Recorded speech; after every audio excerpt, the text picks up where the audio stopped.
আল মেৰাজ। মেৰাজ কি? ইয়াৰ উত্তৰ অতি সহজ। হজৰত মুহাম্মদ সাল্লাল্লাহু আলাইহি ওয়াসাল্লামৰ নভোমণ্ডল ভ্ৰমণ সচেতন অৱস্থাতে সশৰীৰে সংঘটিত হৈছিল। কুৰাণ শ্বৰীফৰ সূৰা বনী ইছৰাইল আৰু সূৰা নজমত মহান আল্লাহ তাআলাই মেৰাজৰ কথা উল্লেখ কৰিছে। স্থান, কাল আৰু গতিৰ ওপৰত যে মানুহৰ অপৰিসীম শক্তি আৰু অধিকাৰ আছে, মেৰাজে সেই কথাকে প্ৰতিপন্ন কৰিছে। মেৰাজে মানৱাত্মাৰ জয় ঘোষণা কৰিছে।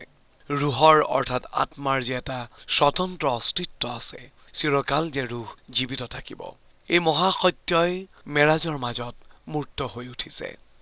মেৰাজৰ সাৰ্থকতাৰ অতি সুন্দৰ ৰূপ এটাও পৰিস্ফুট হৈ পৰিছে ২৭ ৰজবৰ ৰাতি।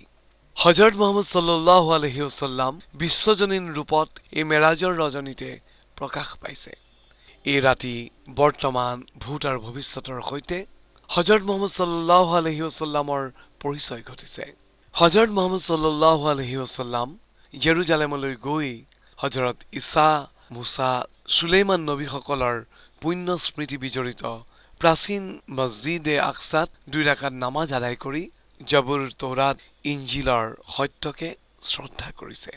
বিভিন্ন আকাশত পৰিভ্ৰমণ কৰি হজৰত আদম, ঈসা, ইয়াহয়া, ইউনুস, হাৰুন, ইদ্ৰিছ, মুছা আৰু হজৰত ইব্ৰাহিম নবী আদি অতীতৰ যাৱতীয় সত্য প্ৰচাৰকসকলৰ সাক্ষাৎ কৰিছিল আৰু তেওঁলোকক সালাম জনাইছিল।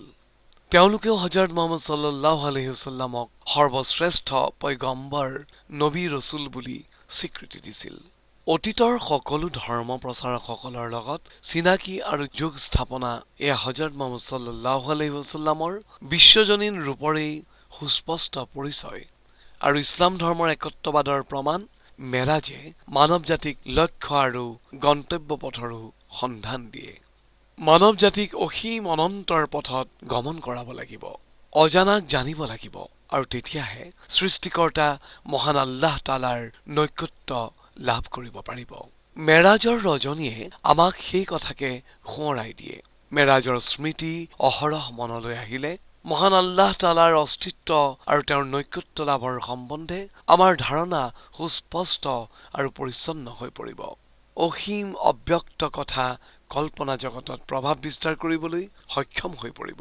মুহাম্মদ আৰু আহমদ নামকৰণৰ উদ্দেশ্য আৰু সাৰ্থকতা এই মেৰাজৰ মাজত নিহিত হৈ আছে। চৰম প্ৰশংসিত মুহাম্মদ আৰু চৰম প্ৰশংসাকাৰী আহমদ, হজৰতৰ এই দুইটি নাম যে বাস্তৱিকতে সত্য, সেয়া আল মেৰাজৰ মাজেৰে নিঃসন্দেহ ৰূপে প্ৰমাণিত হৈছে। মেৰাজৰ ৰজনীতে আল্লাহ তাআলাই মুহাম্মদ সাল্লাল্লাহু আলাইহি ওয়াসাল্লামকে চৰম গৌৰৱ দান কৰিছে। কোনো ফিৰিস্তা, কোনো জিন বা কোনো নবীয়ে য'ত আৰোহণ কৰিব পৰা নাই, তাত হজৰত মুহাম্মদ সাল্লাল্লাহু আলাইহি ওয়াসাল্লামে আৰোহণ কৰিছিল। স্বয়ং সৰ্বশ্ৰেষ্ঠ ফিৰিস্তা জিব্ৰাইল আলাইহিছ সালামে সিদৰাতুল মুনতাহা পৰ্যন্ত আৰোহণ কৰি থমকি ৰ'ব লগা হ'ল। তাতকৈ ওপৰলৈ যাব নোৱাৰিলে। কিন্তু হজৰত মুহাম্মদ সাল্লাল্লাহু আলাইহি ওয়াসাল্লামে সিদৰাতুল মুনতাহা অতিক্ৰম কৰি পবিত্ৰ আৰছৰ কাবা কাউচাইনত অকলেই উপনীত হ'ল আৰু মহান আল্লাহ তাআলাৰ নৈকট্য লাভ কৰিলে। ইয়াৰ পিছত মহান আল্লাহ তাআলাই তেওঁৰ আপোন মহিমা আৰু সৃষ্টিশীলতাৰ যাৱতীয় ৰহস্য হজৰত মুহাম্মদ সাল্লাল্লাহু আলাইহি ওয়াসাল্লামক তন্ন তন্নকৈ দেখুৱাইছিল। ইয়াতকৈ ডাঙৰ সন্মান কি হ'ব পাৰে? আনহাতে মুহাম্মদ সাল্লাল্লাহু আলাইহি ওয়াসাল্লামক বাদ দি বিশ্বভৱনত আল্লাহ তাআলাৰ প্ৰশংসাকাৰী আৰু কোন হ'ব পাৰে? আল্লাহ তাআলাৰ চৰম প্ৰশংসাকাৰী তেওঁই হ'ব পাৰে যিজনে আল্লাহক ভালকৈ চিনি পাইছে। চৰমভাৱে চিনি পাব হলে চৰম নৈকট্যৰ প্ৰয়োজন। এই চৰম নৈকট্য কি একমাত্ৰ হজৰত মুহাম্মদ সাল্লাল্লাহু আলাইহি ওয়াসাল্লামৰ ভাগ্যতে ঘটিছিল।